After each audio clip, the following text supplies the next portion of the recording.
Now, broadcasting from deep within your stepmom's basement, it's the Plex podcast.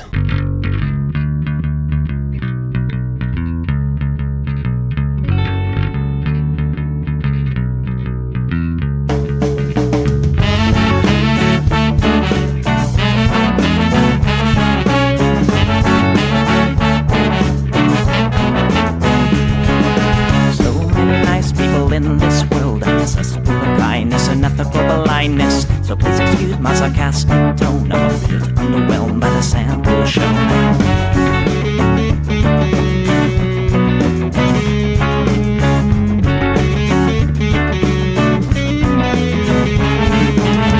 Mr. Bistro fraternity guy, you got my ass full of bloodshot eyes. Get drunk and fight every night. Idolize Bradley, belittle women's rights. Homophobic, racist, and don't give a fucking hey. Do you think you can drive a bigger truck? So wear your baseball cap to decide to let everyone know that you're a nice guy. So cool, we're so impressed. Lots of chicks in a barrel chest. Cause you're a real man. Punch for punch, gonna piss in your face while you're passed out drunk. I'm a nice guy, you're a nice guy. He's a nice guy, but all of you are assholes. I'm a nice guy, you're a nice guy. She's a nice guy, but all of you are assholes. Nice guys rule the planet. I just can't understand it. Conquer divine by deception and lies. Social Darwinism and an overdose of pride. Fuck off, jerk off. I don't wanna hear it. Fuck off, jerk off. Read into the lyrics, cause everybody gets their just desserts. As long as you remember that nice guys finish first.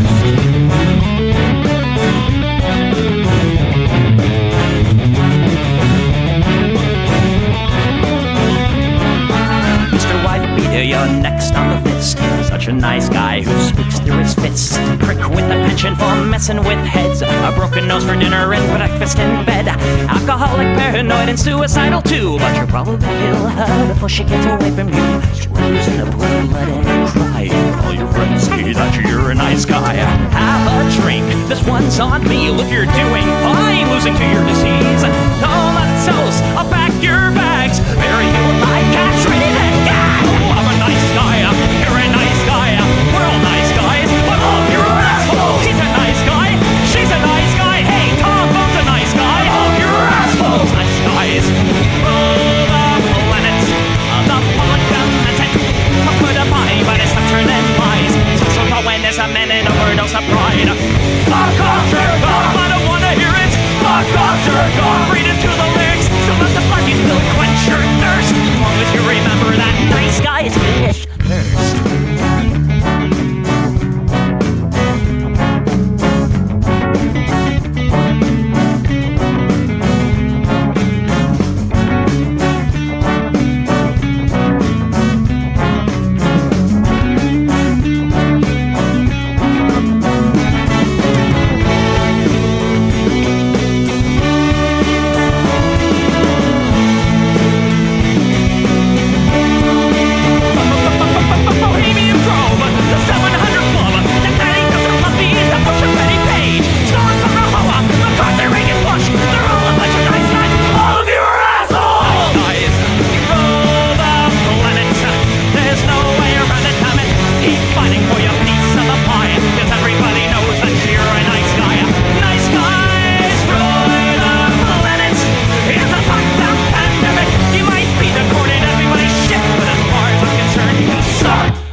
Hey everybody, welcome to the Plex. We do this show live every Sunday at 7 p.m. Pacific right here on Twitch. That's twitch.tv/Echoplex Media.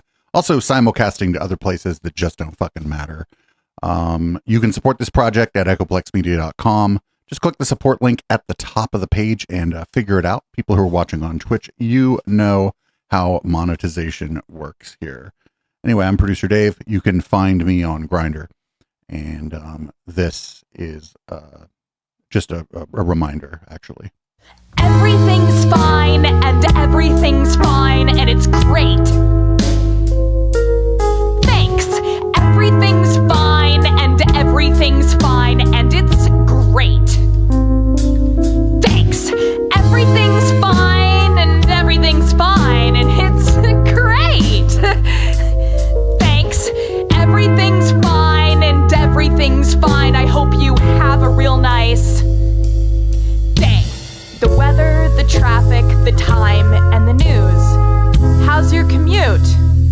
what do you do? Sorry I'm late, I kept hitting snooze. It's just one of those days. You know what they say. It is what it is. Ignorance is bliss. When it rains, it pours. Couldn't ask for more. What goes around comes around, all in good time. I guess that your guess is as good as mine. Everything's fine and everything's fine and it's great. Thanks.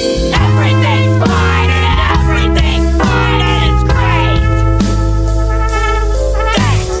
Everything's fine and everything's fine and it's great. Thanks. Everything's fine and everything's fine. I hope you have a real nice day. Everything's fine and everything's fine and it's great. Thanks. Everything's fine and everything's fine and it's great. Thanks. Everything's fine and everything's fine and it's great. Thanks. Everything's fine and everything's fine. I hope you have a real nice day. All right, everybody. So we're not going to be able to spend a lot of time on this one. This might be the craziest thing that happened this week, but maybe we'll talk more about it next week. This is about giving an airbase to somebody in the United States. No one other than President Trump could have achieved the peace that what we believe will be a lasting peace in Gaza, and Qatar played a substantial role from the beginning, working with our folks to ensure that came about. So I want to thank you for that historic peace. We look forward to joining the president as that gets, it's already been delivered, but as that's formally signed as well. And I'm also proud that today we're signing a letter of acceptance to build a Qatari Emiri Air Force facility at the Mountain Home Air Base in Idaho. The location will be host a contingent of Qatari F-15s and pilots to enhance our combined training, increase lethality, interoperability. It's just another example of our partnership. And I hope you know, Your Excellency, that you can count on us. Oh my God, this is fucking bribery, right? Like they fucking bribed Trump. Oh man. Anyway, we just aren't going to have time for that this week. But I wanted to mention that Qataris have an air base in Idaho. And I'm sure the good people of Idaho fucking love that, right? I'm sure that there aren't like any people in Idaho that don't like Muslims or anything. So I'm sure this will be just fine. So here is Stephen Miller talking about elections and violence. And it seems like maybe if you read a little bit between the lines here, you might be getting a terrifying message, actually. They're in physical danger. So you have to clear a safe perimeter so that ICE officers can carry out their duties without being an imminent threat of physical harm. And the fact that we've normalized these attacks on ICE officers, that is how you end up in a society in which domestic terrorism becomes the norm, and eventually elections don't carry the day because violence beats votes. And that's what we're seeing attempted. And so when we see a muscular response from the federal government, it's because we're not going to let violence beat votes.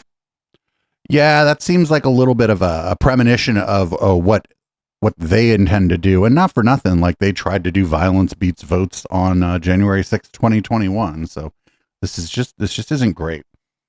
Things are going pretty badly.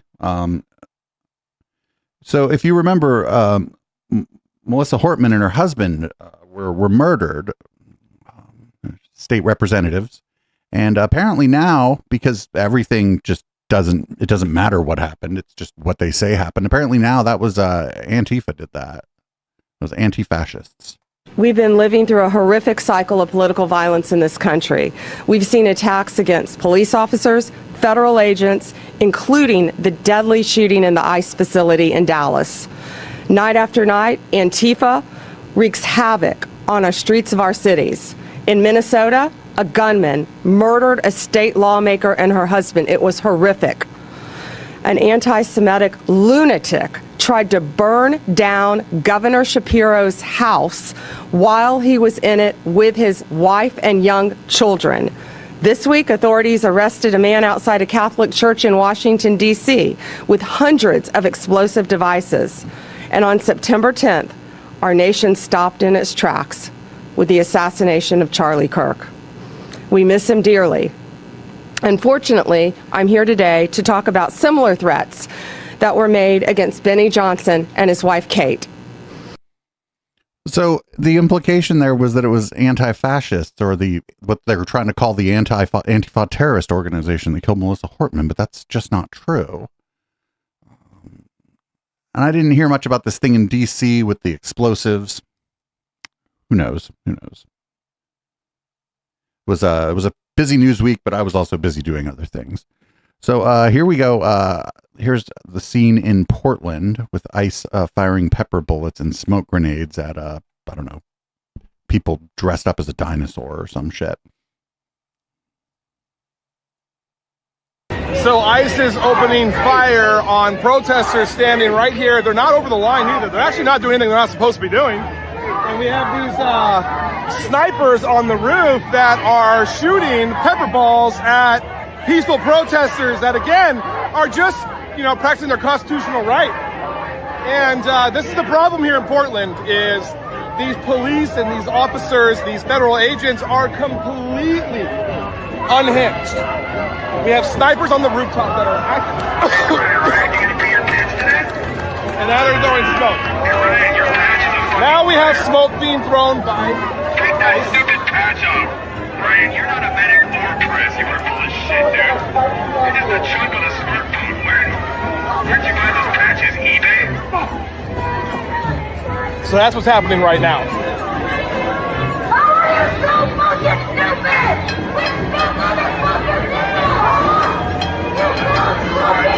They are literally using gas to cover their retreat. That is what is happening right now.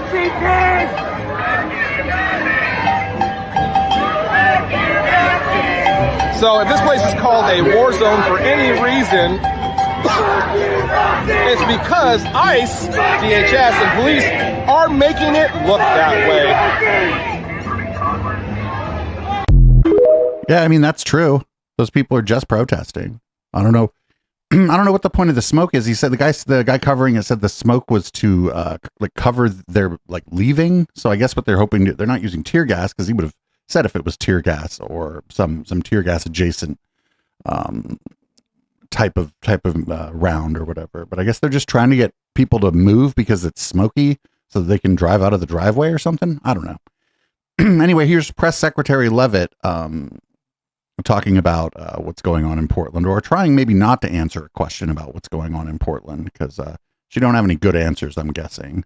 Over the weekend, sorry, my second question. A federal judge over the weekend that the president had appointed to the bench in his first term in office basically argued that he could not deploy other states' National Guards to Portland.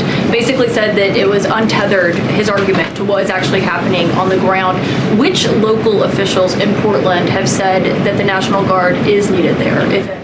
With all due respect to that judge, I think her opinion is untethered in reality and in the law. The president is using his authority as Commander-in-Chief, U.S. Code 12406, which clearly states that the president has the right to call up the National Guard in cases where he deems it's appropriate. And yeah, but you're supposed to be first of all, you're not supposed to be calling up the Texas National Guard to Oregon, right? The Texas National Guard is supposed to be there for Texas. This is all monumentally stupid. Here's more of Stephen Miller. This is the plight of ICE in Portland. I don't know if you know, it's just been real hard on the Gestapo out there in Portland. What with the people dancing in a fucking dinosaur costume. Maybe somebody they're dressed as a corn cob.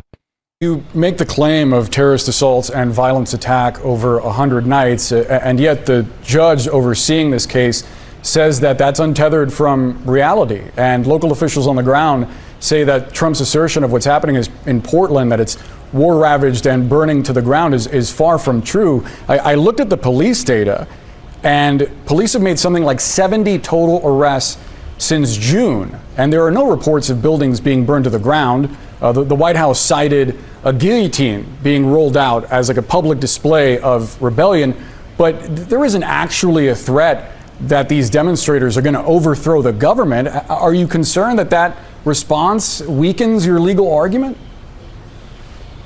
No, they are actually, as we speak, trying to overthrow the core law enforcement function of the federal government. Boris, this is, I think, where we're talking past each other. When ICE officers have to street battle against Antifa, hand-to-hand combat every night to come and go from their building, when they try to exit in a vehicle, when they are swarmed and surrounded and they try to tip the vehicle over, when people bring weapons you know how hard it is to tip a fucking vehicle over? Facility to try to engage in direct violent assault against ICE officers, what is the purpose?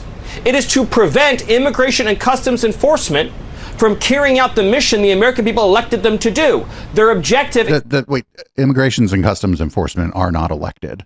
To make it impossible for ICE to carry out ICE enforcement. Well, yeah, because people don't want them doing that because it's fucking stupid. Because what they're doing is fucking stupid and like wrong. And so people are going to protest. And parts of protest are civil disobedience. This country has a long history of civil disobedience. So, you know, getting in the way of a vehicle is a form of civil disobedience. You are knowingly breaking the law to make a political point. That's the big difference, by the way, between civil disobedience and like violence, right? Civil disobedience in this history has a long history of being mostly pacifist. Right? I'm just sitting here and you're going to have to physically remove me. I'm in the way of your car. What are you going to do? Run me over? That's like the civil disobedience part of this. Are there other people making more direct, more violent adjacent actions? Sure, I guess. But most of this is, well, here's some scenes from Portland. It's an inflatable dinosaur. These aren't even furries.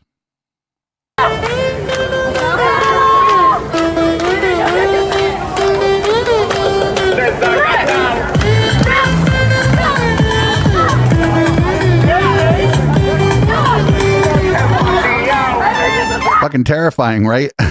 I mean, I hate that style of electronic music, but other than that, that seems pretty okay. Here's more. You should be extremely afraid. Be extremely afraid. Here's the frog. Here's the inflatable frog that has become, you know, somewhat famous as like an anti-fascist icon, I would suppose. Good on the frog for taking an interview. Worried about my community. I am concerned with what is happening in my community and with what the Trump administration is enabling these ICE agents, these DHS agents, these federal agents to do to my community members day in and day out. And I don't want to see anybody treated inhumanely. And to see this happen to my community members, my friends, my family, my neighbors, it's unacceptable. So I'm out here protesting in a frog costume especially in a frog costume, just to show how ridiculous the notion that we are violent terrorists is. It's just to showcase how that narrative is wrong and does a lot more damage. What a nice frog. What a nice frog. I want to be that frog's neighbor. What a nice frog. And yeah, somebody in the chat did mention that you wouldn't want to wear a fursuit to a protest. They mentioned that like it's expensive, but not only that, it like does limit your mobility. Whereas these inflatable suits are probably a little bit better for mobility, like if you have to fucking run. So here's more of that interview with Stephen Miller. This is about Stephen Miller having his pulse on the finger on the pulse of the black community in Chicago. He says that you're attempting to inflame tensions and create a war zone. He also says that you are profiling, that you're targeting black and brown people, even those who turn out to be here legally. What's your response? Well, first of all, the black people in Chicago are thrilled that we're getting the illegal aliens out of their communities who are stealing their housing, jobs, and resources. What? How does he know? When was the last time he talked to a fucking black person who like he didn't work with? This guy's just like hanging out in Southside Chicago, fucking at the barber shop and shit. Get the fuck out of here. He would also, did you know that he would be excited to be able to charge someone with terrorism? It's from that same interview. I almost pulled the whole interview to watch during red light, but I was like, eh. Do you have evidence that this campaign is coordinated? Are you planning charges on anyone who is actually coordinating said campaign? Yes. So since the Joint Terrorism Task Force has gotten involved, we found that there are common funding, that there is common financing, that there are common funding, like a GoFundMe, like the bail fund. What you're describing as actual terrorism. Integrated. Yes. And you are going to charge someone with terrorism. Well, so I would like to. I bet you would like to, but that doesn't mean you're going to, are you? No. What I'm saying to you is the Congress has statutes on seditious conspiracy, on insurrection, on impeding federal law enforcement. The domestic terrorism statute in Congress obviously needs to be strengthened. For domestic terrorism in Congress, we have foreign terrorism charges. This is fucking amazing. Okay, so first of all, like, you don't really want to give law enforcement more power to like go after your political enemies, because assuming that this republic survives, one day somebody that doesn't like you is going to have that power. That's why it's bad for the government to have these kinds of sweeping powers, like over basically people's thoughts and beliefs. You know, it's the same reason. It's a little bit different, but it's like the same reason we don't have like a state religion. Anyway, here's a cosplay Christy Nome in Portland, just kind of watching a group of terrorists on the street corner. Look at those people are fucking burning the city down. Look.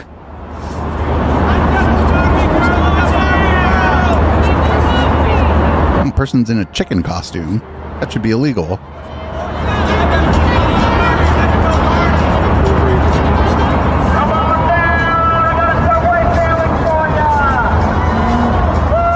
Also, I believe this is Chicago, not Portland. Yes.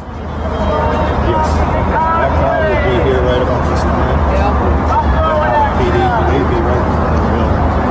Now PD's got to be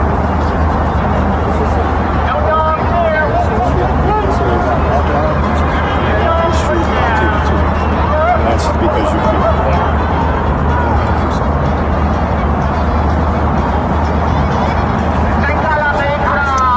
Secretary, do you have a message to the protesters, especially the man in the chicken outfit? Man in the chicken outfit? I just see him now. Goodness sakes. We could do better.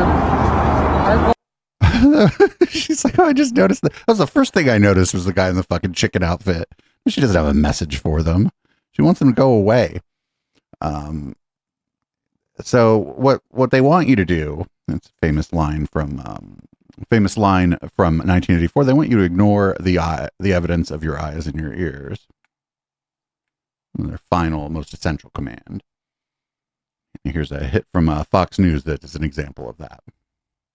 Again, with a vehicle as they were trying to respond. There's viral images of that going on across the internet. So we're seeing that more and more of these violent activists are using their vehicles as a weapon, as a tactic against our law enforcement. Wait a minute. Wait, who appeared to be using their vehicles as a tactic right there? You're driving pretty quick considering what was going on there. Go walk your streets. Go see the violent crime against your constituents. Go see the violent crime against our own law enforcement, because he continues to go on CNN. Wait, I live in fucking Oakland, one of these places people think is a war zone, and I walk the streets and I don't I know there's violent crime here. The crime rate here is higher than San Francisco. But I don't just see it every time I walk down the fucking street. What I see is people saying what's up, because that's what you do in Oakland. And then you say what's up and you mind your business. MSNBC and whitewash the facts. He's saying that we're using racial profiling to go after people. That's absolutely not true. We are targeting criminals who have perpetuated very horrendous violence against the people of Chicago. And yet he continues to lie on air and say that we are arresting children, zip tying children. These are fake images that have continued to be These are not faked images. J.B. Pritzker needs to get a spine. He needs to stand up for the people of Chicago, because if not, we will continue to flood the zone and surge federal resources to make sure the people of Chicago and the people of Illinois are safe again. Yeah, but the people of Chicago don't want you there. Their response has been by far like the strongest, I think, of any place that y'all have gone. Portland is just ramping up, though. Portland don't play. I have a feeling that they're avoiding the Bay Area. If they come to the Bay Area, I'm guessing they'll do this in San Jose, because Matt Mahan, the mayor of San Jose, will be like, well, I don't know really what to do. I'm just the mayor. Here we go. Here's the Chicago mayor, Brandon Johnson, stands on business and is sticking up for the residents of his community regarding ICE. So good for him. Good for him. I think the mayor of Oakland would do the same, and I don't think the mayor of San Francisco or San Jose would at all.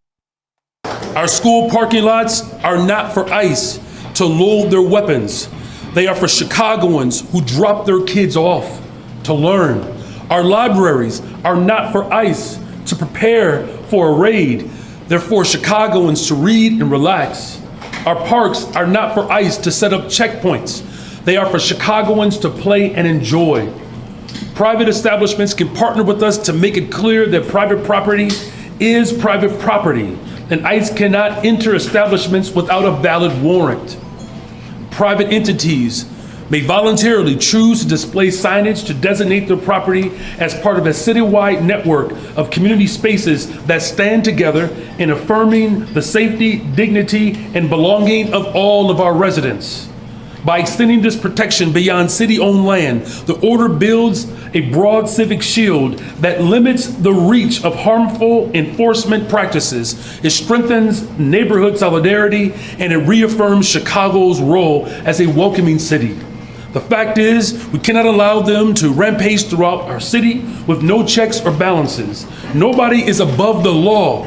If we break the law, you should be held accountable. If Congress will not check this administration, then Chicago will. Fuck yeah, dude. Fuck yeah. I just wonder though, like when, he says, oh, the cops can't hang out in the parks and can't like hang out in the school parking lots. I just don't know what the fucking pigs in Chicago are gonna like help. Right? I don't think they're extremely like territorial about their city in that way. So I don't know. maybe we've seen some of the police actually in small towns, towns where the whole town is reliant essentially on farm workers. We've seen the police in those cities. A lot of them in California basically tell ICE to get the fuck out. But that's probably because they know that their paycheck is like reliant on those people being there. I don't know if the Chicago PD would do any such thing. So, as sometimes happens, the video we for our next story is gone, but it was Kristi Noem basically complaining that no quarter means no restroom, right? That in Chicago, that private businesses are not letting the goon squad in to use the bathroom. Just like they'd say to you or me, right? The bathroom's for customers only. Well, the bathroom's for customers only, and also we're not going to fucking sell you anything, so get the fuck out. I wish that clip was there because it is kind of sad. If somebody can track it down, maybe we can run it during red light. So up next, we got John Oliver on why you should always bother ICE. Also, it looks like there was a story about prior to it about a Grindr competitor called Scruff that maybe I should go check this. Fucking true. Always bother the police if they're doing something stupid, which means generally, and ICE specifically. Up next, now we're on to the story that never, ever, ever is going to go away. It's the Jeffrey Epstein and Ghislaine Maxwell, Donald Trump saga. So here's Trump attempting to answer or possibly not answer some questions about said saga. Mr. President, Say it. The Supreme Court is back and said that they rejected today an appeal by Ghislaine Maxwell to overturn her conviction. That means her only chance of getting out of prison is a pardon from you. Is that something you're... Who are we talking about? Ghislaine Maxwell. Who are we talking? I love when he pretends he doesn't know what the fuck they're talking about. That's so funny. I haven't heard the name in so long. No, dude, get the fuck out of here. This is absolutely fucking... Shut the fuck up. This is the dumbest lie. That I'd have to take a look at it. I would have to take a look. Did they reject that? She wanted to appeal her conviction. And what happened? They said that they were not going to hear her appeal. I see. Well, I'll take a look at it. I will speak to the DOJ. I wouldn't consider it or not consider it. I don't know anything about it. So, but I'll speak. I will speak to the DOJ. Why would she be a candidate for clemency, sir? I don't know. I mean, I'd have to speak to the DOJ. I'll look at it. I have a lot of people have asked me for pardons. I call him Puff Daddy has asked me for a pardon. But she was convicted of... You call him Puff. I call him Puff Daddy. It's my pet name for him. trafficking. Yeah, I mean, I'm going to have to take a look at it. I'd have to ask DOJ. I didn't know they rejected it. I didn't know she was even asking. You shut the fuck up. He knows everything about all of this because this is mostly about him, right? I know it's about Ghislaine Maxwell, but it's about him. So he be knowing. Oh, so here's Sean Hannity. Friends, did you know that the files haven't been released? They've just been busy over there. All right, let's get to our busy phones here as we say hi to, let's see, Francisco in California, the United Socialist Utopia of Gavin Newsom. What's going on? Oh, Sean, this is an honor. Thank you for taking my call. This is a very important subject because the FBI and the CIA need new, higher, more stronger rails need to be set. So this has been going on since 1964, since that MLK suicide letter, 1969, Fred Hamilton, 1971, the media PA burglary. All these keep happening because these agents who misbehave have jobs of mega pay, mega powerful positions on these corporations that are very liberal, so they get rewarded for misbehaving. And there's no, oh, you get fired from the FBI, but now you're going to a $2 million salary? That's a bonus. That's the problem here. They're getting bonuses for misbehaving. And we have time is limited. Time is very limited because Donald Trump only has 3.5 years more left. If we don't do anything now to set the rails, God forbid what kind of administration comes in and takes advantage of this fouling all around, but all these agents misbehaving, they'll just do it again and again and again because it's been going on since 1964. I'm telling you, the good news is there's a new sheriff in town, and between Cash and Pam Bondi and Dan Bongino, I have all the confidence. I know there was some of my... a lot of them are fair weather, MAGA people, but I'll save that argument for another day. All they wanted to do, why aren't we getting the Epstein files? And I'm like, they've got a million things on their plate. Everybody calm down. We'll get to the bottom of all of it. And now we're getting to the bottom of all of it. And I don't hear a lot of praise from the people that were most critical, but we will. They've got a lot of things to do. They can't just be like, here's some documents, actually. Here's some documents. That's just too much work. But then sometimes they make a big show of it. You remember when they supposedly released it and they had all those fucking freaks to the White House and they got these fucking files, and Jack Posobiec, who comes up later in the show, by the way, showed it off like it was some big deal. And then everybody went to read it and they're like, oh, this is all publicly available information. And there are things redacted in this that aren't even redacted in other versions of these documents that are already publicly available.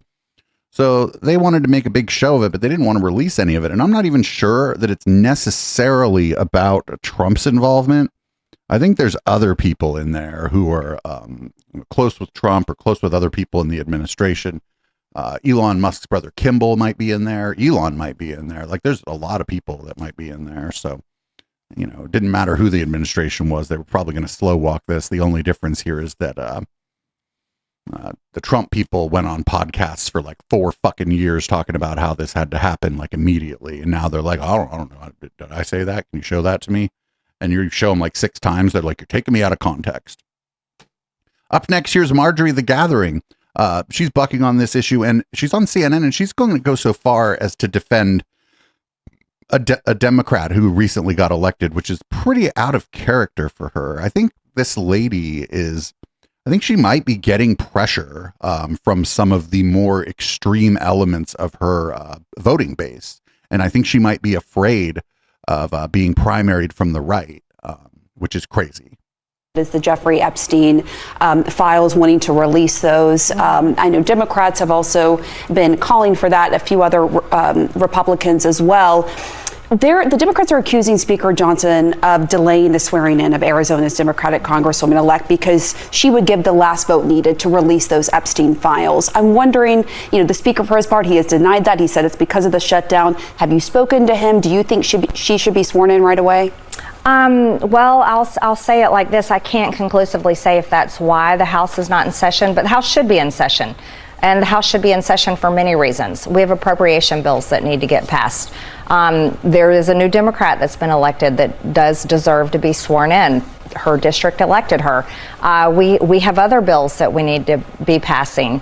And if it's to avoid the discharge petition, why drag this out? That is going to have 218 signatures. And so I say go ahead and do it and get it over with. Mm-hmm. I'm fucking stunned here that we're now in a place where it's possible that, 3 or 4 years from now, Marjorie the Gathering might end up being a more moderate version of who she once was, and one of the more moderate, sensible voices in her party. Now, don't get me wrong; she's probably going to talk about chemtrails and shit still, but things are getting weird. Things are getting real weird. There's even rumors, completely unsubstantiated, that she's going to run as a Democrat next time. Now, that's fucking absurd because they drew her a district that looks like stalactites, such that she could never lose an election. If she ran as a Democrat, she would lose the election. So I don't think that's what's going to happen. Here, Pam Bondi went in front of Congress. And again, I thought about running the whole thing during red light, but I was like, let's not do that. Here's her question that she was asked about particular images that might be in the might be available to those who have investigated Jeff Epstein, and she just going to refuse to answer the question. Let me ask you something else. There's been public reporting that Jeffrey Epstein showed people photos of President Trump with half-naked young women. Do you know if the FBI found those photographs in their search of Jeffrey Epstein's safe or premises or otherwise? Have you seen any such thing? Senator Whitehouse, you sit here and make salacious remarks, once again trying to slander President Trump left and right, when you're the one who was taking money from one of Epstein's closest confidants, I believe, I could be wrong, correct me, Reid Hoffman, who was with Jeffrey Epstein on multiple occasions. And the senator sitting right next to you tried to block the flight logs from being released. Yet you're grilling me on President Trump and some photograph with Epstein? Come on. The question is, did the FBI find those photographs that have been discussed publicly by a witness who claimed Jeffrey Epstein showed them to him? You don't know anything about that. Okay. Notice how she didn't say yes or no, because it's actually a fucking crime, right, to lie to Congress, right? You can't, even if, nothing would happen to Pam Bondi, but she didn't answer. She just said, oh, the person, you took, or the person sitting next to you took money from Reid Hoffman, or you took money from Reid Hoffman. Yeah, hell, people took money from Reid Hoffman. And Reid Hoffman was, seen with Jeff Epstein. Well, so was Donald Trump. So was Elon Musk. Being seen with the guy, especially if it was prior to his first conviction, meh. But this cover up is the problem. People, even MAGA people are calling this a cover up, and it is. And if there's nothing to cover up, then why would it be being covered up? So here's Pam Bondi yelling at Adam Schiff for asking a question, essentially. I'm not a big fan of Adam Schiff, but you gotta war with the army you have. You were asked by my colleague from Vermont whether you will support providing a video or audio tape, if it exists. Oh, wait a minute. This is wrong. This is JD Vance being asked about the Tom Holman bribe situation. Fucking professional podcaster here, folks. Professional podcaster. You were asked by my colleague from Vermont whether you will support providing a video or audio tape, if it exists, of Mr. Holman taking $50,000 in bribe money from the FBI. Will you support a request by this committee to provide that tape or tapes to the committee? Yes or no?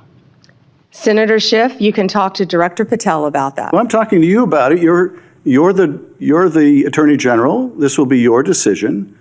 Will you support? You don't have to tell me what is my decision and what is not my decision. I said and you can don't talk have to Director and you Patel. don't have to try to. You think you've got a gotcha with Tom Holman, our border czar, who's been out there fighting for our country since Donald Trump took office. I'm trying to ask a question.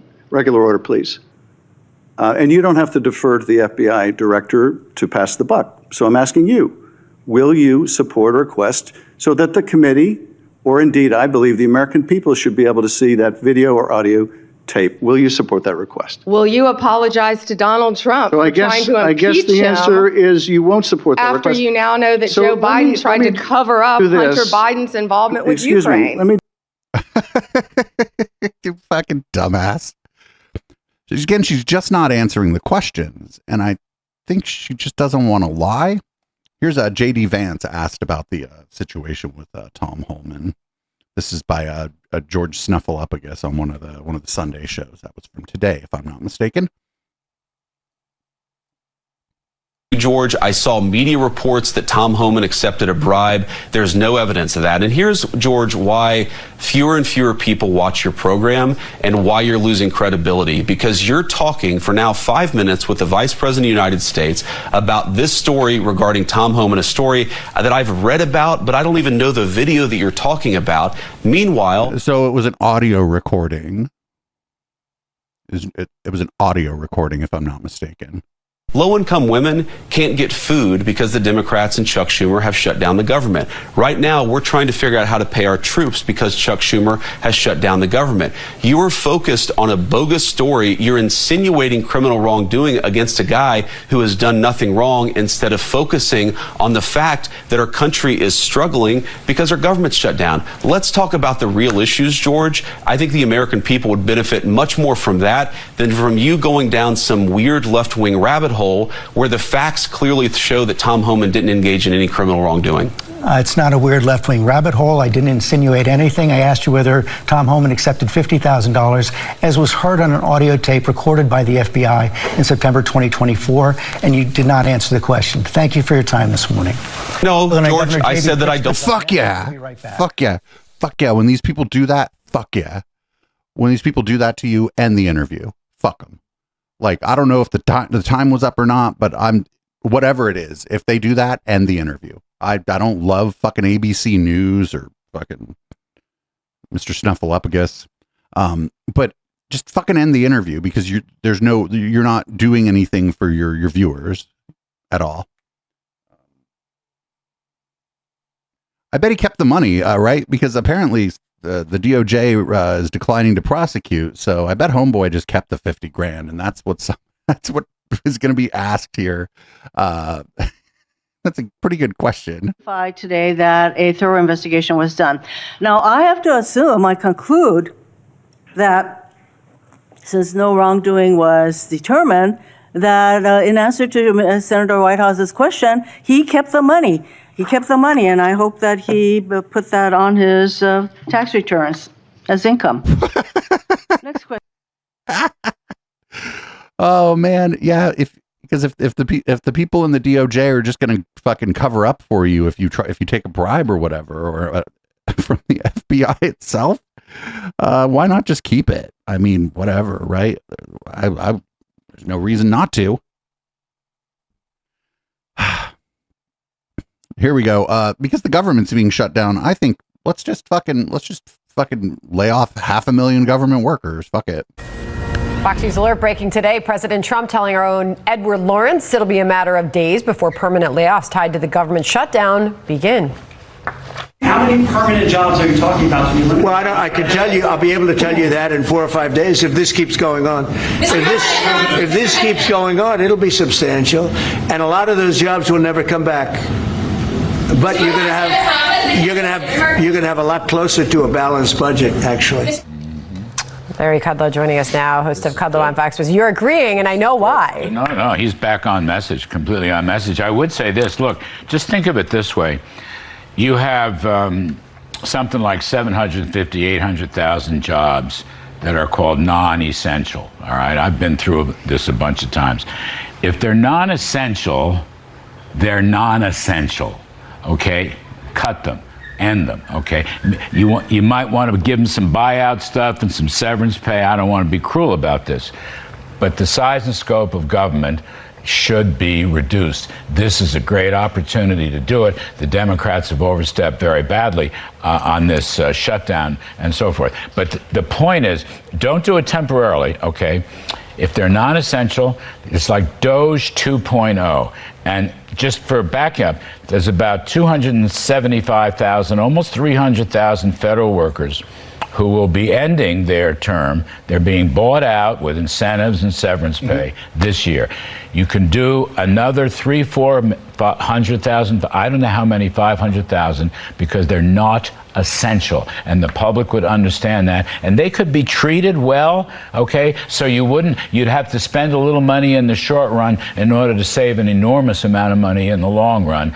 And Russ Vought, I call it Russ Vought's secret sauce. Russ been on the show. The president has the authority, since there's no financing, the appropriations are not there anymore. That's the whole shutdown. So he can do this, and that's what he should do. That's wild. First of all, there are entire cities in the United States where the federal workforce basically creates the city's economy. There are counties. I'm thinking fucking almost like Northern Virginia, right? I'm thinking like Northern Virginia. Like there's cities there that would just be crushed by this. This is all wild. Also, like, they're framing this like the Democrats are trying to stop it because they fucking, I don't know, are mad or whatever. But the real thing is that there's provisions of the Affordable Care Act that the Republicans are removing or trying to remove that would cause, like, somebody who's making, you know, I was seeing this somewhere, a family of 4. Maybe I have this story actually here. Yeah. Maybe we'll wait because the clip and the statistics I was thinking of are coming up in 2 stories. So. Up next, we got the Transportation Secretary Duffy on air traffic control and how that's going to be impacted here.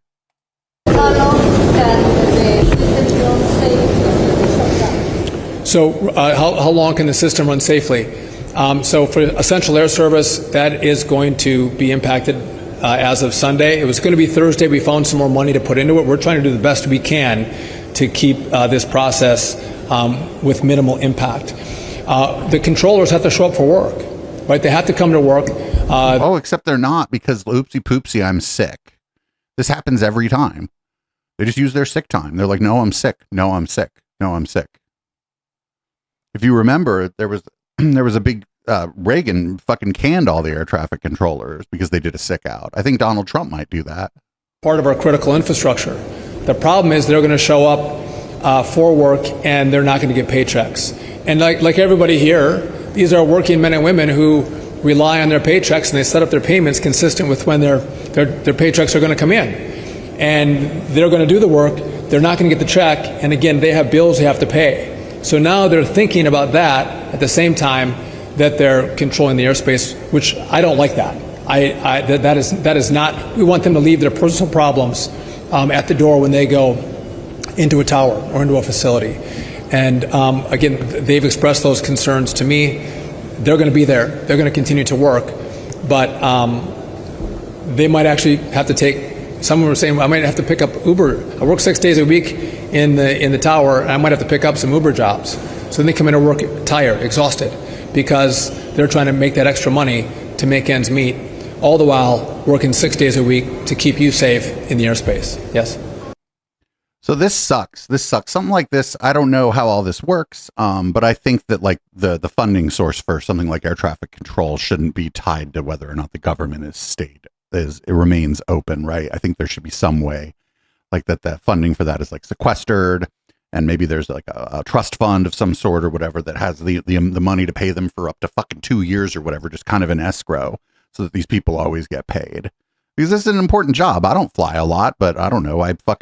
There's a couple airports around me, and I don't want 2 planes colliding over my apartment and fucking arms and fucking legs and shit, and pieces of the airplane falling down right here in the Laurel. No, thank you. My God. This is from the local NBC affiliate in Southern California. This is the Burbank Airport, and you might notice something a little interesting about the Burbank Airport. What do you not see on any of the runways? What appears not to be moving or even visible? The thing we're looking for here is aircraft. There's the empty control tower there in the center of the shot. And as I widen out the shot, earlier we had lots of trucks moving around, lots of construction that has been taking place here at the airport for the last several months. And right now there is no one to be seen here at this time. Now, as I move the shot over to the left here is where we had a line of planes earlier that were just waiting for permission from SoCal Tracon to take off, and you can see that they're all gone here at this point. So the last Delta plane just took off about a minute ago or so, and since then we haven't seen anyone else taxiing in an effort to go anywhere. So again, things very quiet here at Burbank Airport, and again, it's not completely unknown for an airport to operate without a tower controller. Where we fly out of Whiteman Airport, there's no control tower person between the hours of 8 p.m. and 8 a.m., but to have it happen here at a commercial airport is out of the ordinary. So again, you can expect delays here at Burbank Airport and throughout other airports throughout the country. Yeah, Burbank is, she said it's, they've seen it at like smaller airports. Burbank is like a big fucking airport. It's one of the biggest, it's one of the highest traffic airports in the country. The LA metro area, they have LAX, but there's a lot of people in LA going to LA, leaving LA, and not seeing any aircraft taxiing like at any time during the day at that airport. It's fucking crazy because that means there's just a lot of people waiting at the gate or waiting in aircraft that are at the gate that are just sitting there. And the fucked up thing about this, I don't love the airlines or whatever, but then now the airlines are in a position where because of all this, they have to refund tickets. And you're like, oh, well, woe's the airline. Well, what do you think they're going to do to your ticket after they have to refund all these tickets, give all this money back, after they have a really bad quarter because of this? What do you think happens next time you have to fly? You think they're going to take the hit? No, they're going to pass that fucking expense right on to you. So if you are, a working person who absolutely needs to fly because there was a death in the family, or you want to go to your cousin's wedding, now your ticket's going to be a lot more because of all this bullshit.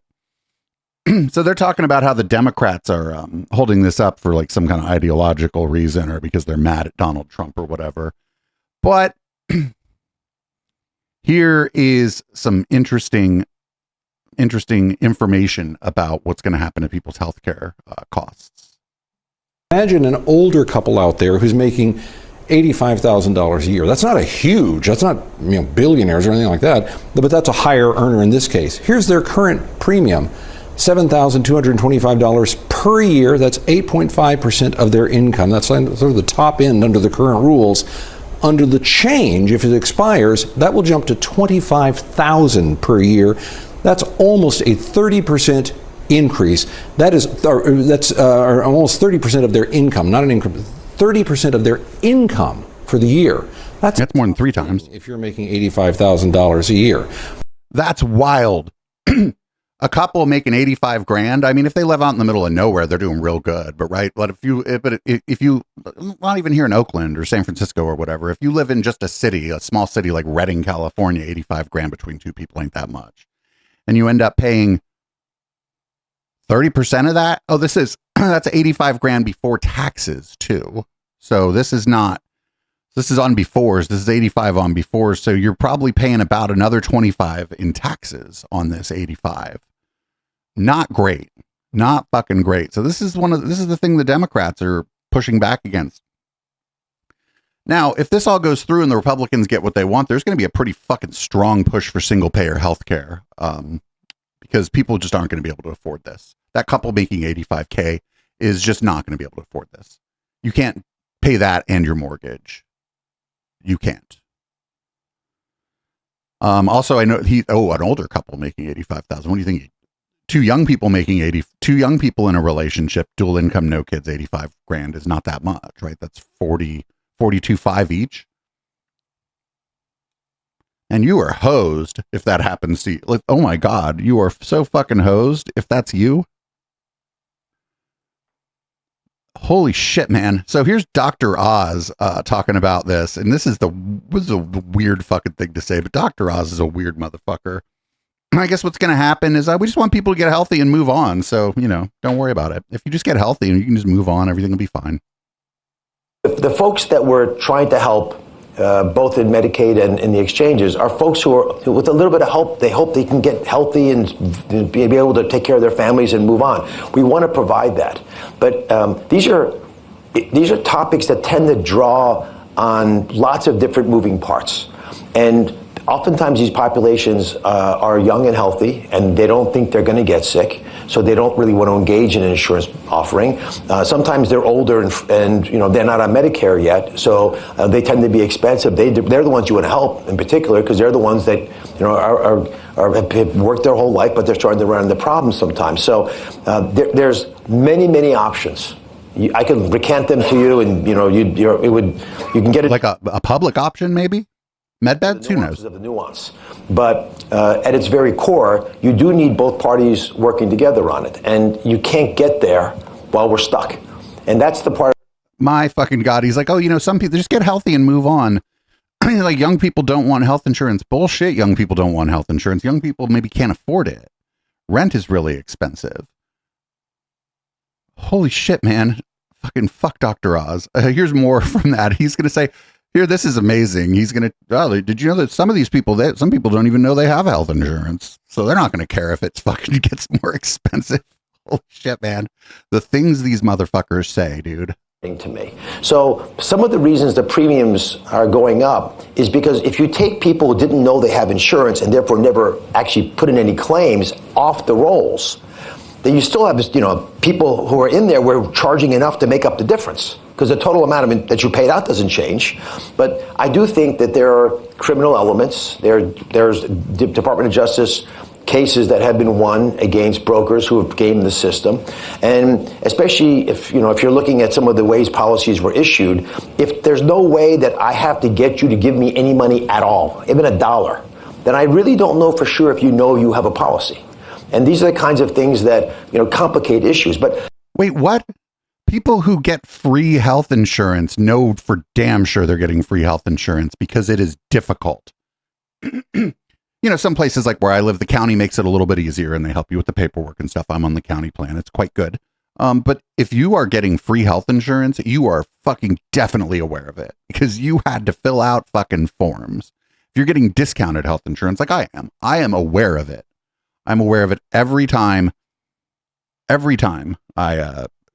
have to go to the doctor for any reason. I am very grateful that I'm paying $71 a month or whatever for my health care, for my health insurance. I am acutely aware of that. And somebody who's paying $0 because they filled out the paperwork and proved that they are low enough income that they can't afford it and that's being backstopped by the government, those people are acutely aware of it because that shit was a pain in the ass to get.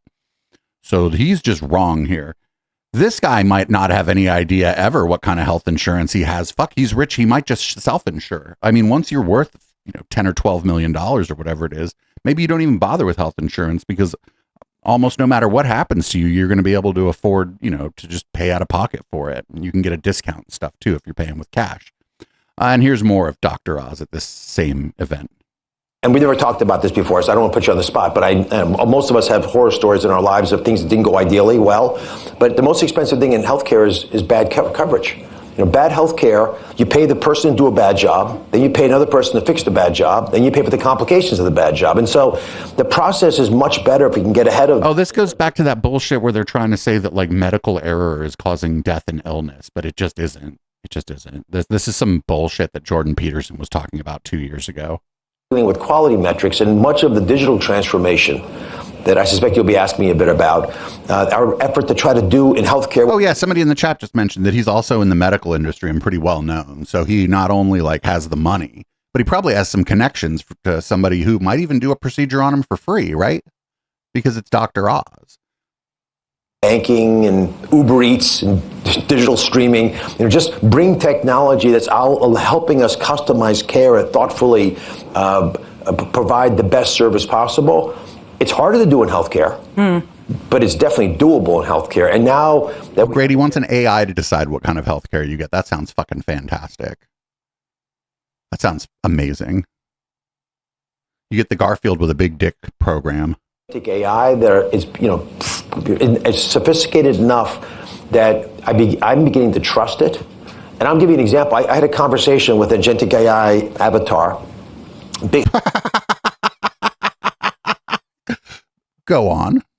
Hospital system that has been using it shared it with me. So I was playing with it, and I pretended that I was a diabetic who didn't care about myself.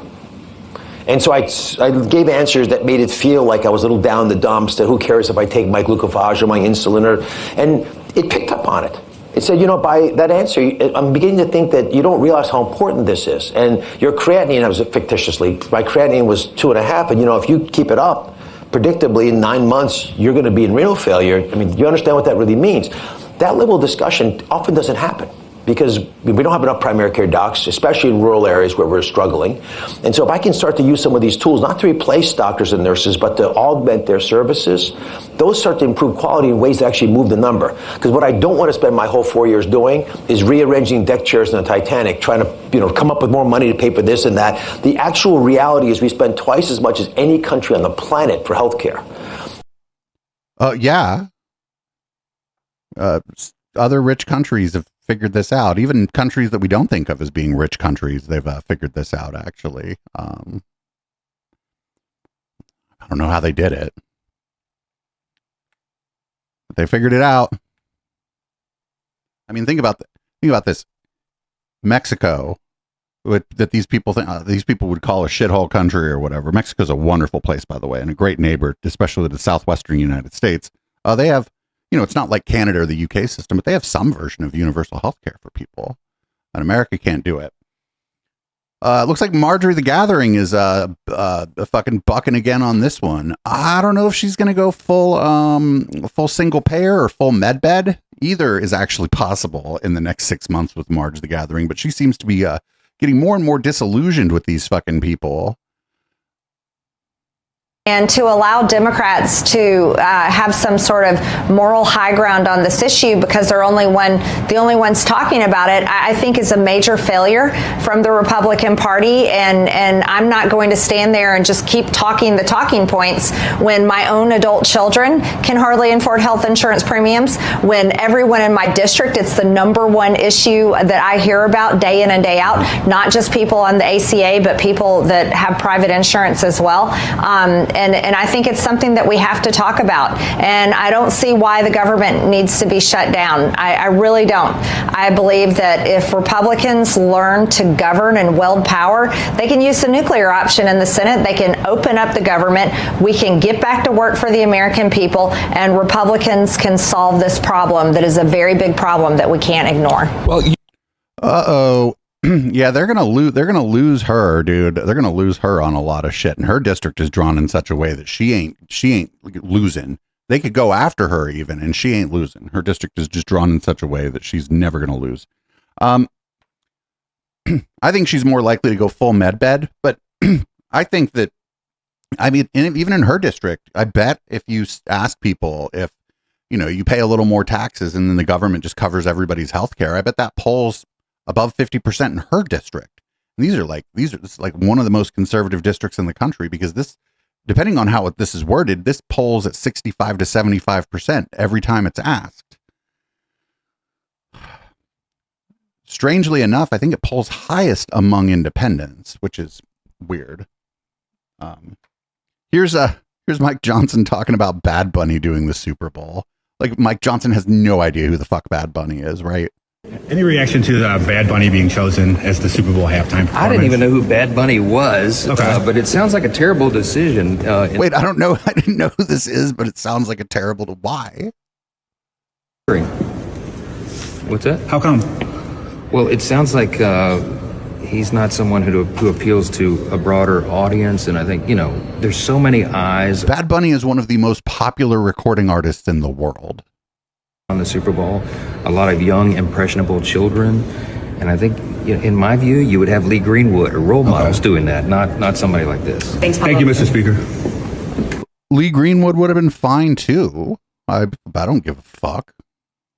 I don't know if people want to hear that shit, but that would have been fine too. I don't give a fuck. But like, he didn't like him because he found out he's Puerto Rican and fairly politically active and of the left. He's not like a communist and shit, but that's what it is he sees that guy as his political enemy, right? That's all that's going on here. Don't worry though. There's an alternative Super Bowl halftime show, and it is being headlined by this guy. But Speaking of music, that's pretty easy. You know what's stupid? You know what's stupid is people who think they're cooler than art thou, that worry about their outfit every day, like some of these rock singers.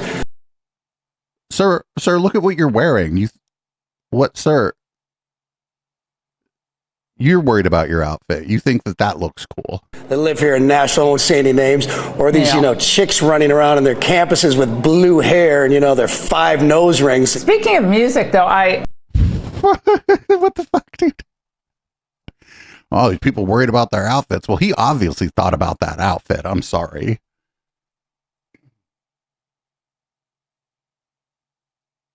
Trump was asked a question about the Truth Social post that he made that he thought was going to be a direct message or a private message to Pam Bondi saying that she should go after his political enemies. And well, his answer is, it is what it is. James Comey is being arraigned on Wednesday, obviously after his indictment. Are you worried that your own statements calling for his prosecution could help him actually in his defense of this case? No, I think he's a crooked guy. He's a dirty cop. Comey, I think he's a dirty cop. He's recognized by many people to be a dirty cop and dishonest guy. So all I have to do is, I have nothing to do with the case. I just say, but you call on Pam Bondi to prosecute him. No, I don't call anybody. I don't call anybody. I'm allowed to do that if I wanted to do that. But Comey's a crooked guy. He has been for years. And he got caught. Look, he lied. This is just a simple case. He totally lied. And then he confirmed the lie on, I guess, numerous occasions, or at least one occasion. So this one's funny, too, because the person who tried to file the indictment fucking spelled his name wrong, misspelled hella shit in the document for the indictment, and then blamed autocorrect for it. I don't know if people know this. This person is just right to the fucking judge, was like, I've never actually done an indictment before, and she's working for the Justice Department, filing an indictment against the head of the FBI and former special prosecutor, but they're just like, oh, whatever. She looks like Ivanka. We can let her do this. I don't know what she looks like, but I just assume that she looks like Ivanka, and that's how she got that job. Here's Carrie Lake on Newsmax talking about the Letitia James indictment. And Carrie Lake joins us now to talk about this. What a moment to see that federal charge against one of the worst out there. I think like a lot of Americans, I was starting to think, well, maybe it won't happen, even though I'd heard the news about, all of the problems with her mortgage documents. I mean, that's real basic stuff. She's a top law enforcement officer. She should be thrilled that this administration is following the law, the letter of the law to a T. Yeah. And the good news is I actually think that Tish is going to look really good in orange.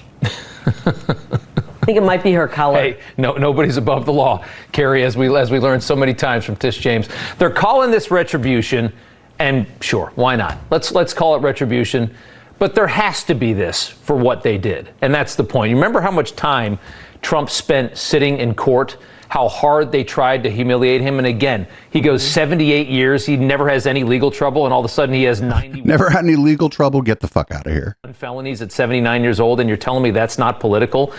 This is necessary.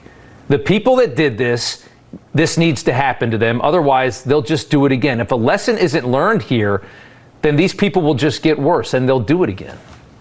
Well, I don't think it's retribution at all. I think it is law and order. It's justice. There was a wrongdoing here. It sounds like it's a solid case. We're going to get more information as the days unfold. And I think it's going to be an open and shut case, a real easy one. It's all there in the documents, and nobody forced anybody to sign a document. And so when you fill out these documents, it's really hard to prove otherwise that you are innocent when, in fact, the evidence is right there in front of you. And we think of what happened to President Trump and the fact that he was dragged through all of this nonsense. Meanwhile, dude, he was convicted. He devolved into just a crime haven where criminals like a jury in the streets, so true, killing people, maiming people, hurting people, and not being prosecuted. Maybe the good news is that when Tish does go to prison, there's going to be no criminals there because she didn't help lock any of them up. But I know that we are going to start locking people up who are doing wrongdoing in places like New York, in places like Chicago, LA, and other crime-ridden cities. And it's about time that we have law and order, and that the people who pay their taxes, work hard, can walk on the streets and not have to be surrounded by criminals, including potentially someone like Tish. It really is just a reminder of just how dirty the inner workings of these big blue cities are. I mean, how corrupt the people that get in. I mean, how in the hell is Tish James the Attorney General of New York? How did that even happen? Is that not an elected position? I think it's an elected position, or she was appointed. She has a pretty fabulous resume. This is all over. This is a house she bought for like a young family member who was having some problems, and she had the wherewithal to help them buy a house, and there were just some errors on some of the documents. This happens. I think this probably happens to people every day. They're just errors on the documents. Usually, I assume when this happens, you just fucking fix the errors on the documents and nothing's going on. And not for nothing, this isn't like some fucking mansion or whatever. The house was like $170,000. This is all bullshit. Anyway, here's Laura Ingraham on how it was like fucking Christmas morning, actually, when they got an indictment on Letitia James. As I said, it's like Christmas morning. A major update to a story The Angle broke months ago. The New York AG, who thought she'd ride a Trump conviction all the way to the governor's mansion, is now under indictment herself in the Eastern District of Virginia for mortgage fraud. She's charged with 1 count of bank fraud and 1 count of false statements to a financial institution. She claimed a property in Virginia was her primary residence when she applied for a mortgage. Oops. Well, moments after the news broke, Tish tried to fish for sympathy. Today, I'm not fearful. I'm fearless. And as my faith teaches me, no weapon formed against me shall prosper. We will fight these baseless charges aggressively. This is nothing more than a continuation of the president's desperate weaponization of our justice system. It's like a Bond villain. Now, what would she know about weaponization? I believe that the president of these United States can be indicted for criminal offenses. No one is above the law, including this illegitimate president. Oh, we're going to definitely sue him. We're going to be a real pain in the He's going to know my name personally. President Trump cannot avoid justice in the great state of New York. The president of these United States is not above the law. Yeah, we get it. Now, here with me, Mike Davis, founder and CEO of the Article 3 Project, Jonathan Fahey, former federal prosecutor. He was also assistant U.S. attorney in the Eastern District of Virginia where these charges were filed. Both you gentlemen worked together. You were a junior lawyer back then, Mike, and you were like 5 minutes ago, and you were his basic boss, which is so cool. I can't believe that. Anyway, Democrats are saying, Jonathan, this is a minor issue. It's a fishing expedition on Tish, political payback, but is she in trouble? By reading this indictment, I really think so, because it said specifically she signed something saying this would not be used for a rental property or anything else. It would be used by her. And in fact, she rented it out. And the worst part about it is she made about $18,000 because of doing so, because she got a lower rate. So this isn't some totally insignificant case. This is insignificant. Like people, like, this happens all the time. I'm sorry. Like, this is dumb. So, on my docket here, this next one, it says Zorand, like with a D at the end, because I don't know what I'm doing. But this is an interview hit on CNN. This is Zoran actually talking about the indictment, or the attempted indictment of James Comey. And this is a longer clip, so we may cut away from it because it's 10 As Donald long. Trump proved during the presidential campaign, being charged with a crime can often result in a huge money haul. A source familiar with Letitia James' political operation tells CNN that the New York Attorney General brought in $567,000 in the 24 hours since she was indicted yesterday for alleged bank fraud, her best fundraising day of her decades-long career, actually. Tonight, the polling frontrunner to be the next mayor of New York City, Zohran Mamdani, is fiercely coming to James's defense, standing outside the same courthouse where she famously sued Trump for business fraud. He went on the attack against President Trump, a role that he believes is critical to being the next leader of New York City. And joining me now is the Democratic New York City mayoral candidate, Zohran Mamdani. And thank you so much for being here. Obviously, following the news of the indictment of the Attorney General here, Letitia James, last night, I know you said you actually got a chance to speak with her after she was indicted. What did she have to say to you? She told me, don't worry about me. And I think that's just indicative of what she means to so many New Yorkers. She's somebody who has put this city, this state, the people of it first. And frankly, that's why Donald Trump is persecuting her. It's because of the fact that she looks at everyone in this state, everyone in this country, as being held to the same standards of the law. And she held Donald Trump to that same law. And he couldn't take the audacity that he would have that applied to him. And so what we're seeing is the weaponization of justice. And it's one that's looking to make an example of the Attorney General, but it's one where we will have her back through every step of the way. Well, and Trump has always pointed to what she said on the campaign trail, that she would go after Trump, that he would not be above the law if she won. Obviously, she did prosecute him. He's gone after you multiple times as well. He's called you many things, including, quote, a communist lunatic, which I'm sure you're well aware of. Yeah. Do you worry that he might try to come after you as well?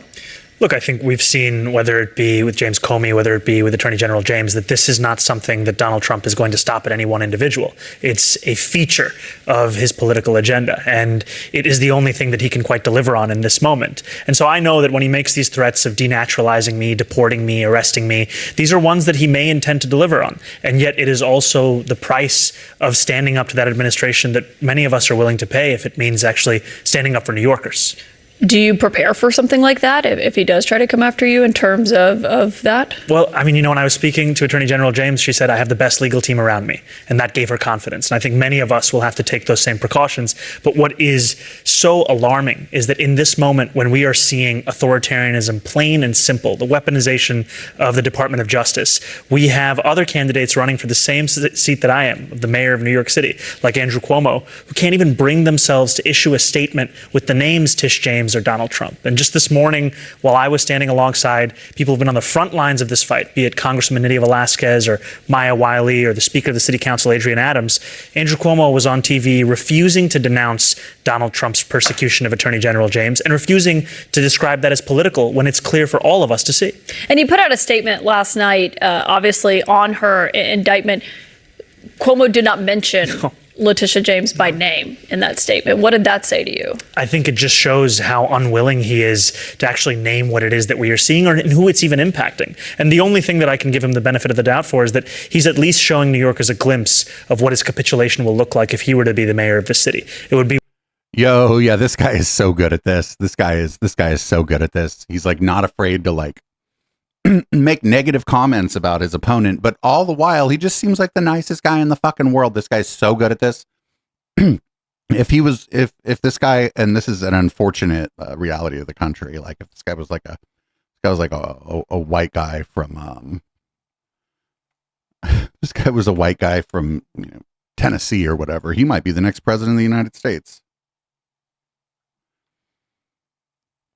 So wait, what's going on here? Where am I at? Here we go. So this is RFK Jr. Talking about Tylenol and autism. And friends, this isn't actually how you're supposed to do science, I don't think. You're not supposed to really start with the conclusion and then work backward from it.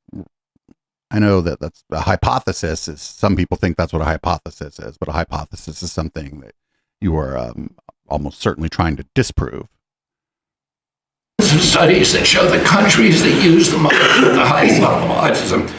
Cuba has the lowest level in the world of acetaminophen use, and it has the lowest autism rate in the world. No, it doesn't. It's in line with other fucking countries. Oh, this is not dispositive. It is not proof. We're doing the studies to make the proof. We're doing the studies to make the proof of the thing that I already believe. That's not what a study is supposed to be. And also, he's just wrong about Cuba. Cuba's rate of autism is just about the same as everybody else's. Here, this one's wild. You thought that other shit with the Tylenol was crazy. Check this out. This is this one's something. There's many other confirmation studies. There's 2 studies that show children who are circumcised early have double the rate of autism. And it's highly likely because they're given Tylenol. So, none of this is dispositive. Just what the fuck? Yo, shut the fuck up, dude. Shut the fuck up. All right, so here's this next story that's going to be referenced here has been all over the place, but nobody's ever like showing us the fucking video in question. This is a story about I guess there's somebody who was supposedly 8 months pregnant and was just on TikTok downing a bunch of Tylenol. But the source for this story is some momfluencer on TikTok claiming that someone did this. So this all doesn't make any sense, and nobody has shown us this supposed video of this person downing all this Tylenol. I haven't seen it. Have you seen it? Exactly. So I'll say one other thing about Tylenol, only because of this.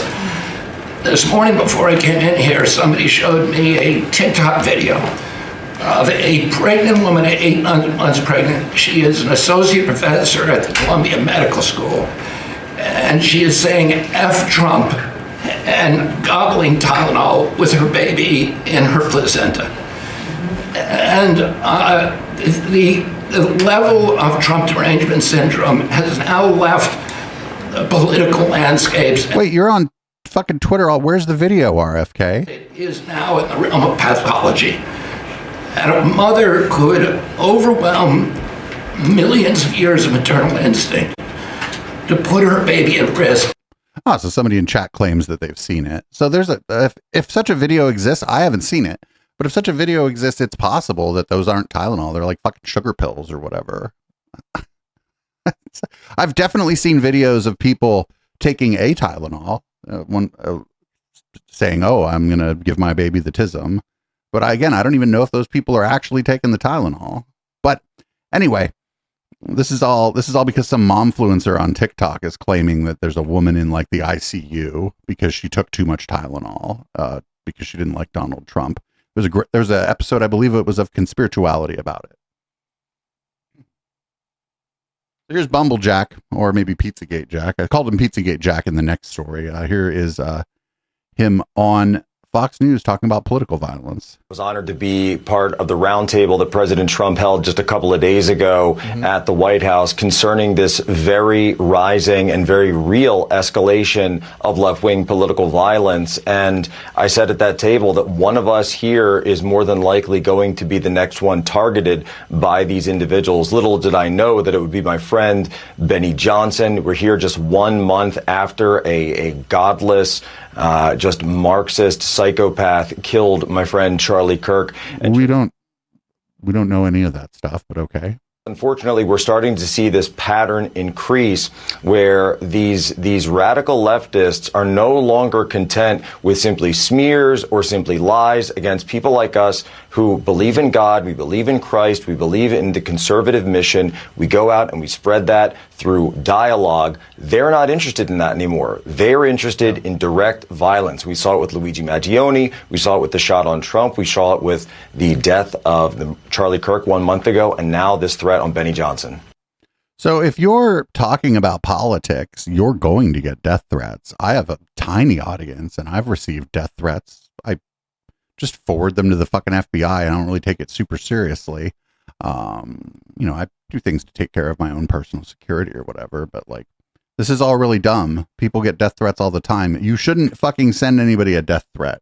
Don't kill anybody, actually. That's important too, but don't threaten to do it for sure, because then, it's just going to go to jail. Actually frightened for their lives. Jack, please say a few words. Here's more of Pizzagate Jack, by the way. Mr. President, thank you so much for having us here today and holding this round table. Antifa is real. Antifa has been around in various iterations for almost 100 years in some instances, going back to the Weimar Republic in Germany. And it's now been just under 1 month since... Wait, going back to the Weimar Republic in Germany, what kind of people were they opposing?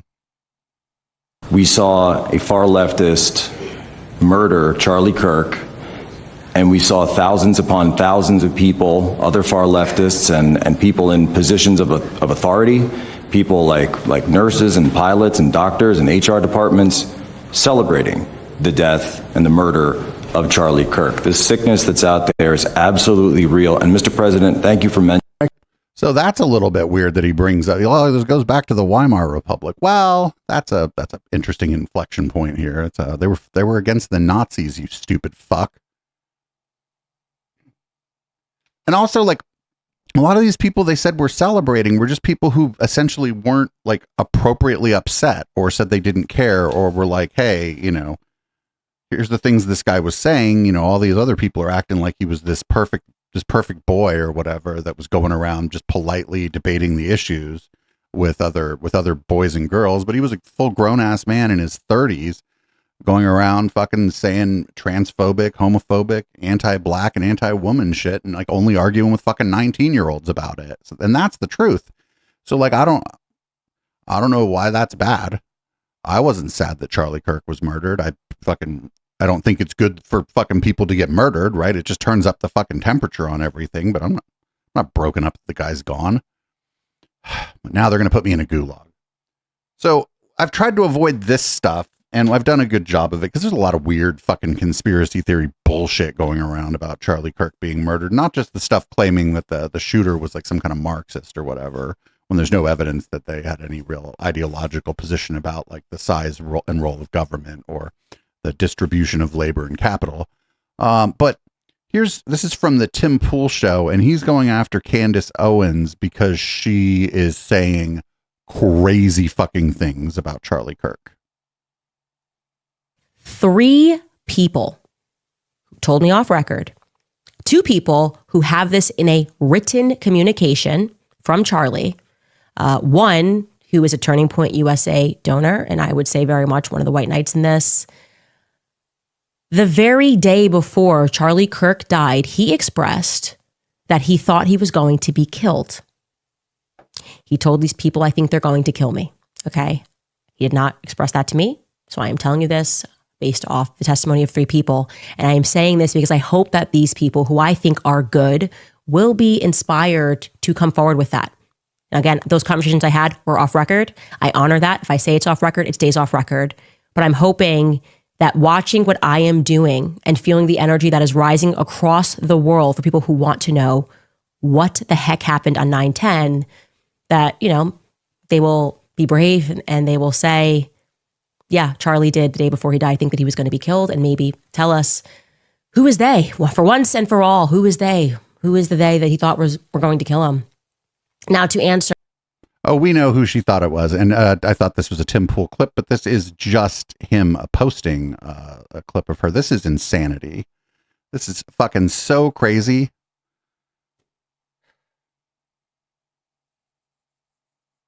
Somebody in chat said there's rumors that Charlie Kirk and Candace Owens had an affair. I'm not inclined to believe that, but who fucking knows? And now we got 2 so-called comedians who are shocked. I tell you, shocked that they were wrong about Donald Trump. The first one here is one Mr. Joseph Rogan, and I can't believe that the man that I fucking supported for president is doing all the things that he fucking said he was going to do when he was running for president. You're like, okay, maybe I don't completely agree with your point of view, but I can understand where you're coming from there. And yet, when you see this in practice, you know, when it's not an NPR interview, when you see the videos you've been seeing and everyone else has been seeing, then you realize like okay, sure, but there must be a way to do this that doesn't involve ripping parents out of their communities, away from their children. This is insanity. That the dude is like, I'm going to deport, what did he say, 12 million fucking people or whatever the fuck it was. And there must be a fucking kind, nice way to do this where people don't get separated from their families. I think I'm going to vote for the guy. Fucking idiots. Involve like actually removing people who've been contributing to society, to American society, from American society, sending people to other countries when they can't even speak the language. Yeah. You know what I mean? So no one with a heart is going to go along with that. No. And no one. Wait, why is Joe dressed like a priest? Anybody notice he's wearing the fucking hat? Like, what? That's not the hat, but what is that thing? It looks like he's wearing a fucking Catholic priest collar here. What the fuck is going on? I did not ever anticipate seeing that on TV on a regular basis. Me either, man. Me either. It's shocking. I really thought they were just going to go after the criminals. I really thought there was enough gang members and enough people, MS-13 members. But that's because you're stupid. There aren't that many MS-13. There aren't 12 million MS-13 members. That's because you're stupid. They're not even going after organized crime, because you know what organized crime will do if you come for them? They will start shooting. Whatever they were looking for, that they're wanted, they would go after those guys. Dude, that's what I thought, right? But how many gang members have they actually arrested? No idea. But approaching zero, probably approaching zero. You see how, and I hate using this word because the word is getting thrown around so much, and it's a stupid. Well, you didn't say that word. I'll say authoritarianism. Yeah. You see how authoritarianism, when it begins to emerge, it's not like it's like non-consensual. You see how it slowly creeps in, and how there's a great many people directly impacted by people who have crossed the border without using the right protocol, and in a horrific way. And there are gangs that have been in apartment complexes. There's people who've seen those videos too. Well, I mean, you got to live somewhere if you're in a gang, and I suppose an apartment complex is a place you might live. Right. And they're like, fuck yeah. Yeah. And also a lot of people who got citizenship the regular way and went through fucking hell to get citizenship here, they're also like, fuck them. They're cutting in line, these motherfuckers. They're gumming up the system. They're making it so that we who are following the rules, not only it's taking us longer, but also now we have to deal with ICE too. So those people are pissed. So there is a contingent of people who maybe feel the same thing all of us are feeling, but also are like, but, what's worse? What do you mean what's worse? What's worse is the Gestapo going and like arresting some guy who was putting on the roof on someone's house. That's worse than the immigration system being gummed up by some people. I know which one's worse. I don't feel like I didn't even have to think about it. I'm not like, you know what? I'm going to have to think on that one for a little while. No, the Gestapo is worse. This is how I think the only way to do it would be where you could get everyone. I'm sorry, is he a priest? Is he a preacher now? Is that a cross? Like, what is going on with Joe? Did Joe Rogan become a Catholic priest while we weren't paying attention? Something's going on. This is weird.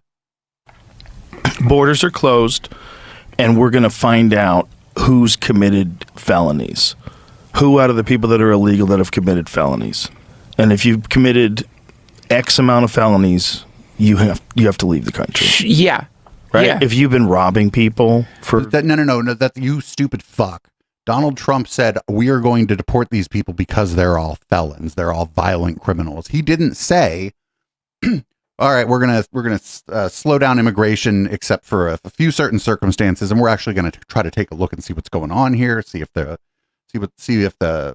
who that's here without paperwork is violent and has a history of violence, and we'll deport those people. That's not what he said, you stupid fuck. He said these people are monsters and that they're destroying your community and that they're violent and that they're killing people. That's what he said. He didn't draw any distinctions there. He said they are doing it. He didn't say we need to find the ones who are, which I don't know. If you're here without your papers and you murder somebody, fuck yeah. Well, I don't know. Maybe you should just serve your sentence here like any other murderer. Fuck if I know. I'm not an expert on that shit. But. The last 10 years and you're an illegal, you have to leave the country, right? That makes sense.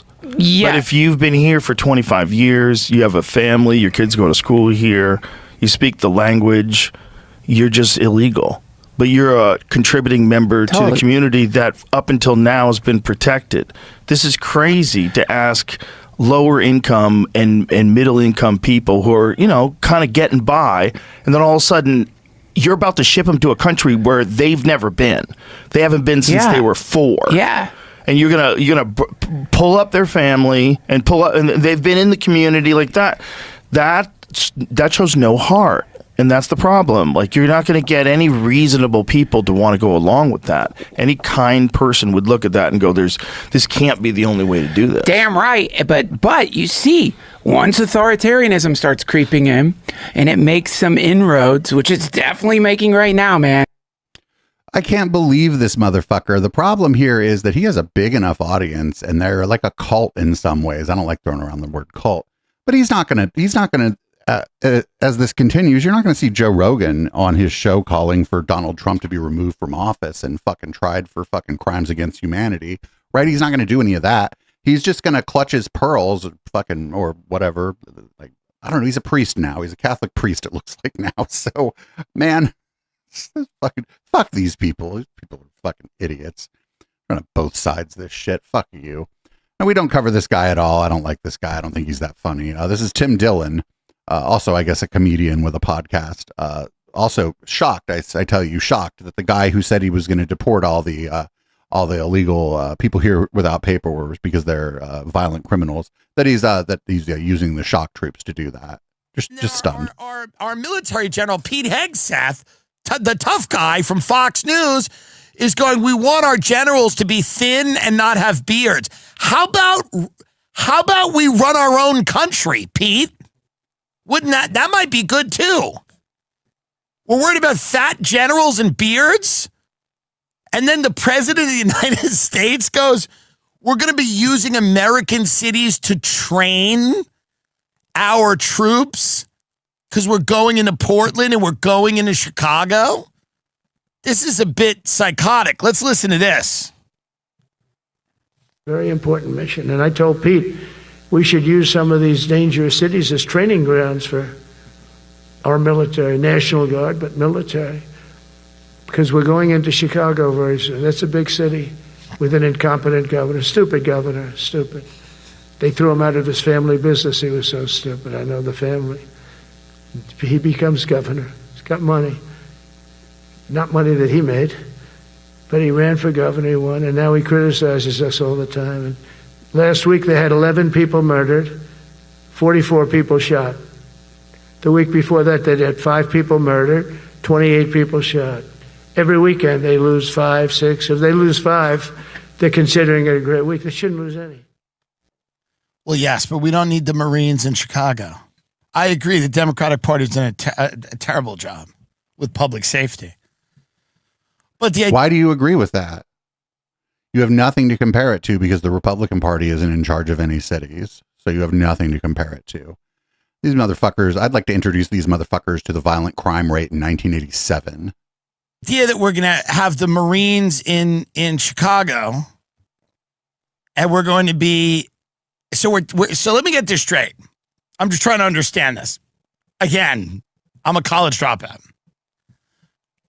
The money to build the educational institutions and the infrastructure in America, things like hospitals, things we need, that gets shipped to Israel. The Marines and the National Guard get sent into the cities where that money could have been used to better the lives of the people. That seems to make no sense. We tell the Ukraine to keep fighting Putin, and we keep selling them weapons, and then giving them weapons, and then giving them loans, and then giving them money, and the money that could have been used in an American city and then we kick a bunch of people off Medicaid.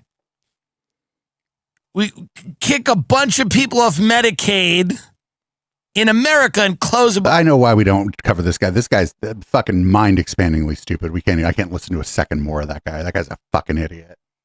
No wonder he got duped by Donald Trump, the most fucking prolific con man in the history of the world. My God. But, I mean, he's sort of right. But I don't think that the question, though, I don't like when it's framed like, oh, foreign aid versus, like, fucking infrastructure in the United States. Foreign aid, we're a rich country. It's the United States has a long history of foreign aid, both you know, as a soft power. Sometimes the foreign aid is actually used for intelligence operations, but sometimes it's just to like help poor people in other countries. And I don't like this is not, you can do both actually. You can do foreign aid and build hospitals and infrastructure in the cities of this country. And not for nothing, I mean, I think an infrastructure program would put a lot of people to work and might even further lower the historically low crime rates in places. Not because like the people are bad or whatever, but if you give people good paying jobs and whatnot, they're less inclined to like commit crimes of necessity, like stealing food or whatever, dealing drugs to make their rent, that kind of thing. So, I mean, he's right there, but he's a fucking idiot because he got fucking duped. Not even duped because Donald Trump said he was doing all this. He like bragged about it before he did it for like a very, very long time. And somebody in chat mentioned that he talks real slow. I don't really worry about that. I actually, when I started podcasting, if you go back and listen to the old episodes of the podcast, I was talking like a mile a minute. I'd rather somebody talk a little too slow if I'm trying to listen to them than talk too quickly. But anyway, comedians are idiots. Don't get your news from comedians. And on the flip side, Joe Rogan has a massive audience, and I hope he turns on Trump and his audience follows him. I'm not fucking crossing my fingers on that because like somebody in chat said, like, oh, this guy's an idiot and he's doing all this stuff. But hey, bro, have you ever watched the Gestapo on the news while you're on DMT? We got some questions from the chat about Alex Jones' new look. No, we might take a look at Alex Jones during Red Light. Speaking of Red Light, that's what we're heading into right now. We kept the show under 2 hours this week. That's good. I know Executive 2020 in the chat likes it when the docket part of the show goes longer because that's like the normal part of the show that is coherent, makes sense, and is about the news. Red Light, it just descends into madness as the time goes on in Red Light, and I understand that. Speaking of that, if you want to hear the part of the show that descends into madness, you can donate $5 a month at patreon.com/echoplex or at eplex.store. And the day after the show comes out, you'll get the audio and video sent right to your inbox. And as always, if you don't have $5 a month to give me, or you're like, I'm not giving you $5 a month, and you want the after show of this to see what it's like, just shoot me an email. I'll send you the after show. And it might be so bad that you never email me again. Anyway, I'm going to change the color of the lights in this room, change the content of my beverage, and we're going to go into Red Light. If you're watching live, as always, sit tight. This is Boomers by Periscope, and I'll be right back.